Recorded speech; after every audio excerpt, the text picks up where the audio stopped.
الحمد لله رب العالمين، والصلاة والسلام على رسول الله وعلى آله وصحبه الكرام، وبعد. السلام عليكم ورحمة الله وبركاته. Inch'Allah tabaraka wa ta'ala, nous allons continuer avec notre livret sur les erreurs fréquentes au cours de la prière. La dernière fois, nous avons vu l'erreur concernant l'exagération dans l'écartement entre les pieds ou bien dans le fait de les rapprocher. Et on a profité pour parler de l'alignement des rangs, vu l'importance qu'avait le sujet. Il y a certains points qu'on avait dit qu'il convient de citer à propos de l'alignement des rangs, mais par faute de temps, on ne les a pas exposés en entier. C'est pourquoi il faudrait que nous soulignions un point important ici ce matin, avant de se tourner vers les autres erreurs citées par l'auteur. Ça concerne la portion qui est apportée dans le hadith de Nu'man ibn Bashir, radiyallahu anhu, où le prophète sallallahu alayhi wa sallam a dit: أو ليخالفن الله بين قلوبكم, ou bien Allah subhanahu wa ta'ala va diverger entre vos cœurs. Dans le prophète sallallahu alayhi wa sallam a dit au début du hadith: aqimu sufufakum, aqimu sufufakum, aqimu sufufakum, wallahi la tuqimunna sufufakum aw la yukhalifanna Allahu bayna qulubikum. Il dit: accomplissez vos rangs, accomplissez vos rangs, accomplissez vos rangs. Par Allah, vous allez accomplir vos rangs, sinon Allah va diverger entre vos cœurs. Et nous avons expliqué de loin en large ce hadith-là, wallahi alhamd.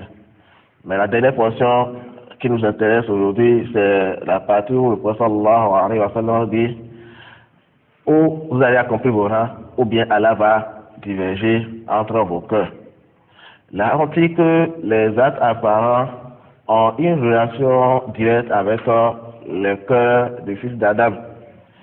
Le fait que les actes apparents soient conformes à ce qui est voulu par Allah subhanahu wa ta'ala, ce qui est voulu par la charia, est en relation directe avec le cœur. Quand les actes seront sur la droiture, les actes de l'individu seront sur la droiture, alors ça aura aussi des effets sur son cœur, et son cœur va se rabaisser et va revenir sur le droit chemin. Je ne sais pas si vous comprenez ce qu'on dit. Parce que dans ce hadith, le prophète sallallahu alayhi wa sallam a dit: si il ne faut pas ce acte apparent là, le fait d'aligner les rangs, j'en sais ça, Allah va diverger entre leur cœur. Pourtant, c'est un acte apparent. Donc, quand on ne va pas faire ce qui est apparent, ce qui va être demandé de façon apparente, alors Allah peut créer un effet dans notre cœur négativement. Et c'est ça qui nous arrive aujourd'hui. Quand on dit de servir les rangs, on ne fait pas nos rangs, mais on veut que Allah nous unisse. Et on veut qu'on puisse combattre les mécréants, on puisse même sortir, on puisse sauver la Palestine. Mais quand on nous dit d'aligner les rangs, on n'arrive même pas encore à aligner ça. On n'arrive pas encore à aligner ça, on ne veut pas sur la voie du prophète sallallahu alayhi wa sallam. Et on pense que sans suivre déjà ces actes apparents, nos cœurs seront unis. Ce qui est contraire à la parole du prophète sallallahu alayhi wa sallam, quand il dit: par Allah, vous allez aligner vos rangs, ou sinon Allah va diverger entre vos cœurs. Donc il faudrait qu'on suive quoi?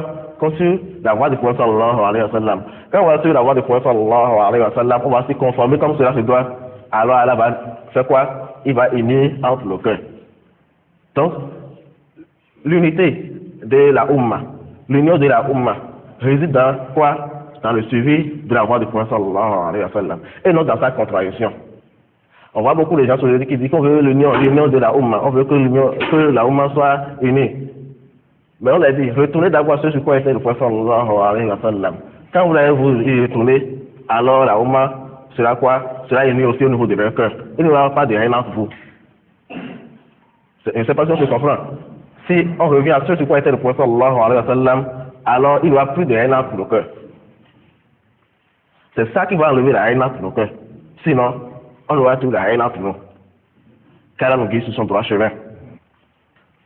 Donc, voilà ce qu'on veut signaler rapidement pour professeur Adi avant de continuer. Donc, l'auteur dit ici, quatrième erreur dans la position debout, al-jahru wa talaffuz bin niyya. Le fait de prononcer la niyya ici, au cours avant de commencer la prière. Avant de commencer la prière, il y a d'autres qui commencent en prononçant la niyya. Avant de dire Allahu Akbar, le premier takbir qu'on dit, il y a d'autres qui prononcent la niyya ici, l'intention. Ils disent Nawaitu Salat Kaza, j'ai l'intention d'accomplir telle prière. Et ils ont des formulations qu'ils prononcent. Et d'autres lèvent même la main avant de commencer la prière. Ils lèvent la main d'abord, ils ont des paroles qu'ils disent d'abord avant de commencer Allahu Akbar. Tout cela, c'est pas correct. Il n'est pas venu dans un hadith du prophète sallallahu alayhi wa sallam, mais dans la partie de ses compagnons qui commencent la prière avec la niyya. La niyya, on ne prononce pas cela. Donc, nawaitu, salat al-asr, nawaitu, salat al-fajr, tout cela, il n'y a pas de source pour ça dans la religion.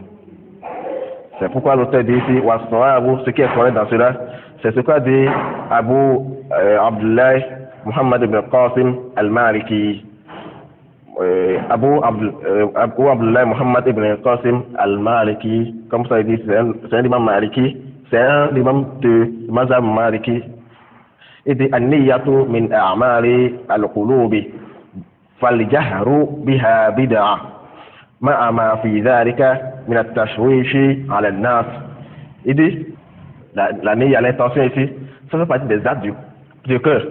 Le fait de la prononcer ici est une innovation. En plus de cela, il y a de tashwish pour les gens, c'est-à-dire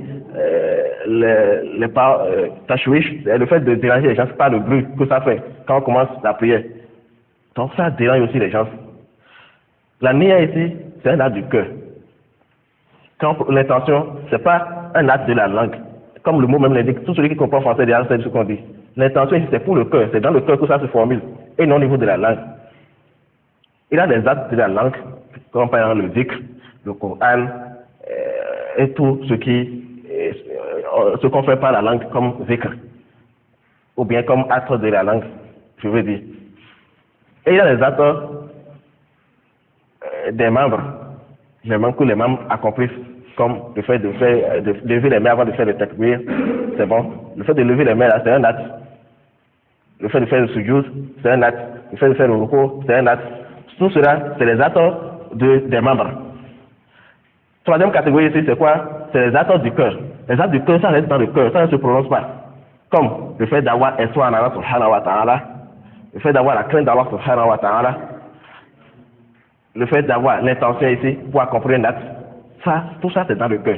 Il ne faudrait pas qu'on mélange entre les actes ici, en pensant que non, ça on peut le faire pour ça, ça on peut faire. Non, c'est pas comme ça. L'acte de la langue c'est pour la langue, l'acte du cœur c'est pour le cœur. L'acte des membres c'est pour les membres. Voilà ce que l'auteur a dit à propos de cette erreur-là.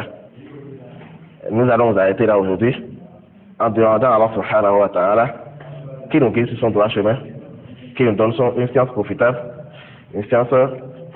et qui nous fasse profiter de cette science-là dans ce bas monde et dans l'au-delà. Subhanakallahumma wa bihamdika ashhadu an la ilaha illa anta astaghfiruka wa atubu ilayk.